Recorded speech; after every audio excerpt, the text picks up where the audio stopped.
सभी को जय यीशु की। आइए हम प्रभु के वचन पर मनन चिंतन करते हैं। आज का विशेषकर विषय है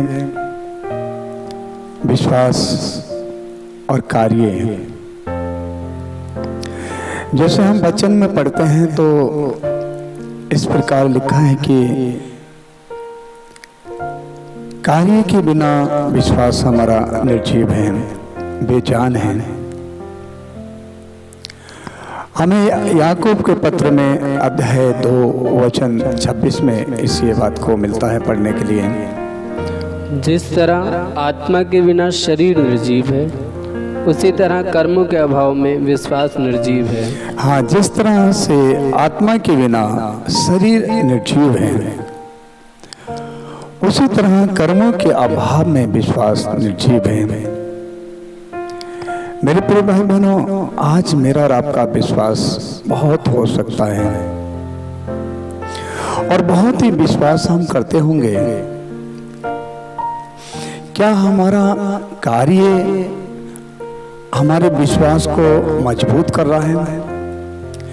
क्या हमारा कार्य हमारे विश्वास को बढ़ावा दे रहा है?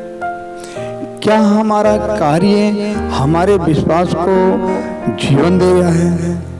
यदि हमारा कार्य अच्छा नहीं है तो मेरे भाई मेरी बहन, वो विश्वास निर्जीव है। जैसे कि हम आज बाइबल में पढ़ते हैं याकूब उसका 2 अध्याय वचन 13 में, जिसने दया नहीं दिखाई है उसके साथ दया नहीं की जाएगी। जिसने दया नहीं दिखाई है उसके साथ दया नहीं की जाएगी। ये प्रभु हमें बताना चाहते हैं, आज ये सिखलाना चाहते हैं प्रभु। मेरे प्रिय भाई बहनों, यदि मैंने किसी पर दया नहीं की है, मैंने और आपने कभी किसी पर दया नहीं की है, तो आपके ऊपर मेरे ऊपर भी दया नहीं की जाएगी। ये प्रभु वचन बताता है। तो हमारा विश्वास, अगर इस तरह से हम विश्वास करते हैं और ये सोचते हैं कि हम पर दया की जाएगी, प्रभु हम पर दया करेगा, तो हमारा सोचना गलत है। क्योंकि प्रभु वचन बताता है कि जो दया नहीं करेगा उस पर दया नहीं की जाएगी। ये हमारे कार्यों में आता है, ये हमारे कार्यों को दर्शाता है दया करना। तो विश्वास मेरा और आपका क्या हो जाएगा? बेजान हो जाएगा। जैसे कि हम बाइबल में पढ़ते हैं बहुत अच्छा सा इसी वचन को लेके, पिता अब्राहम बहुत ही अच्छे धार्मिक व्यक्ति हैं और वो अपने कर्मों से भी धार्मिक माने गए और विश्वास से भी धार्मिक माने गए। दोनों उनके साथ हैं। इतना बड़ा विश्वास उनका था कि प्रभु ईश्वर उन्हें बार बार यही बोलता था, मैं तुम्हारी संतानों को बढ़ाऊंगा। और काफी समय हो जाता है प्रभु को ये बोलते हुए, लेकिन वो विश्वास करते थे। यदि कार्यों को लेकर चले तो प्रभु परमेश्वर ने उन्हें आवाज दिया, अब्राहम तुम अपने बेटे को ले जाओ और बलि चढ़ाओ। अब्राहम ने वो काम किया, जो प्रभु बोलता था उस काम को किया उन्होंने। क्या मेरे भाई मेरी बहन, मैं जो प्रभु जो कुछ बोलता है मैं और आप करते हैं। यदि नहीं करते हैं तो हमारा विश्वास बेजान है। जैसे कि हम आजकल देखते हैं कि बहुत सारी गाड़ियां चलती हैं। गाड़ी में, हमारी गाड़ी के इंजन में 2 चीजों की जरूरत पड़ती है, पानी और पेट्रोल या डीजल। यदि दोनों में से एक की कमी हो गई है, एक नहीं है, तो गाड़ी रुक जाएगी। पेट्रोल है और पानी नहीं है तो कुछ समय गाड़ी चलेगी और इंजन गर्म होगा और वो गाड़ी रुक जाएगी। इसी तरह से मेरा विश्वास है और कार्य नहीं है तो कुछ समय मेरा और आपका विश्वास चलेगा और वहीं रुक जाएगा, बेजान हो जाएगा। और जिसमें जीवन नहीं होता वो नहीं आगे चल सकता। तो मेरे भाई मेरी बहन, प्रभु का वचन कहता है, यूहन्ना के सुसमाचार अध्याय 3 वचन 16 में बहुत अच्छा वचन है जो हम देखते हैं, बहुत अच्छा वचन है, बार बार हम उसको पढ़ते होंगे। बहुत ही अच्छी क्लियर वचन है। प्रभु ने कितना अपना प्रेम किया है, इस संसार से कितना प्रेम किया है, कितना प्यार किया है कि उसने अपने इकलौते पुत्र को दे दिया। ईश्वर ने संसार को इतना प्यार किया कि उसने उसके लिए अपने एकलौते पुत्र को अर्पित कर दिया, जिससे जो उसमें विश्वास करता है उसका सर्वनाश न हो बल्कि अनंत जीवन प्राप्त करे। जिससे जो उसमें विश्वास करता है उसका सर्वनाश ना हो बल्कि अनंत जीवन प्राप्त करे। मेरे भाई मेरी बहन, आज मेरा विश्वास पक्का है, अनंत जीवन प्राप्त करने का विश्वास है, लेकिन मेरे कार्य भी होना चाहिए। यदि कार्य हमारे नहीं है तो हमारा विश्वास व्यर्थ हो जाएगा, मुझे और आपको अनंत जीवन नहीं मिलेगा। प्रभु आज हमें बताना चाहते हैं, हम लोग इस याकूब के पत्र अध्याय 2 वचन 14 में पढ़ते हैं तो बहुत क्लियर वचन है।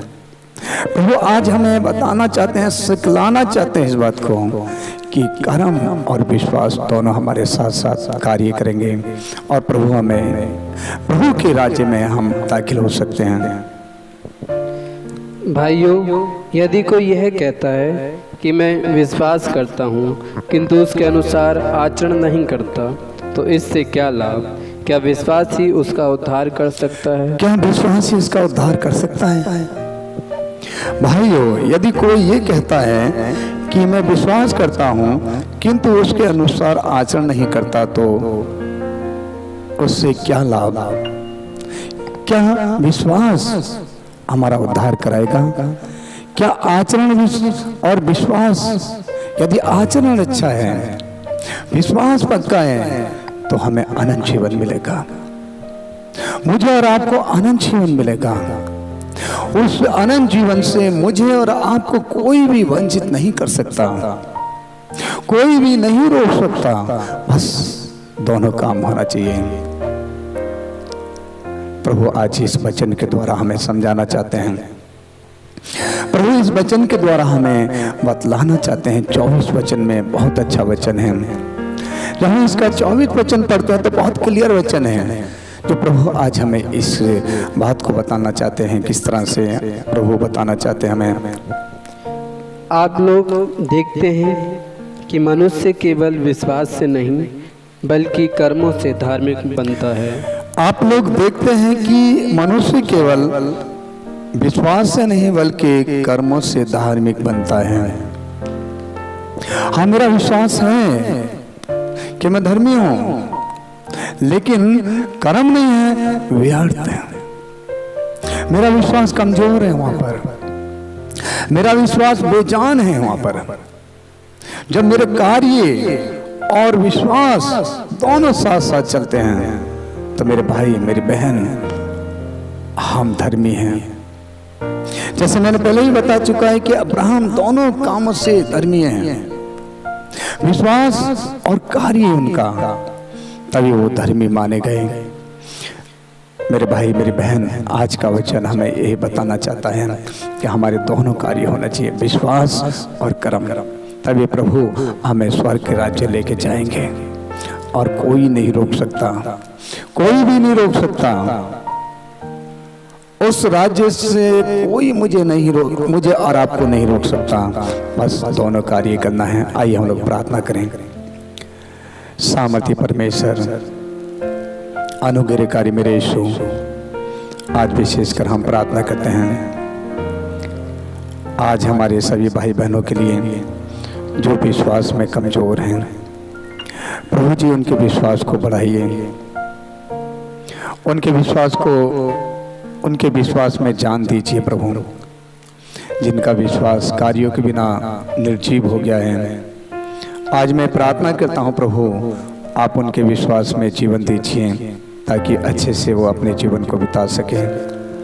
सामर्थी परमेश्वर, हम दुआ करते हैं हमारे देश के लिए। प्रभु हमारे देश पर अनुग्रह कर, हमारे देश पर आशीष बरसा प्रभु। एक एक भाई बहन बच्चे को तेरे नाम की जरूरत है प्रभु।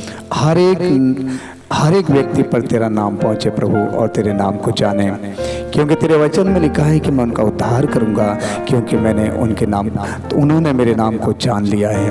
हाँ प्रभु जी, जो तेरे नाम को जान लिया है वो उद्धार पाएंगे मेरे यीशु। तो मेरी प्रार्थना है कि सब छोटे बड़े बुजुर्ग आज हमारे देश के सभी लोग जानने पाएँ तेरे नाम को। पिता, हम तेरा धन्यवाद करते हैं कि तूने हमारी प्रार्थना को सुना और कबूल किया। हर मांगते उद्धार करता यीशु के नाम से, आमीन।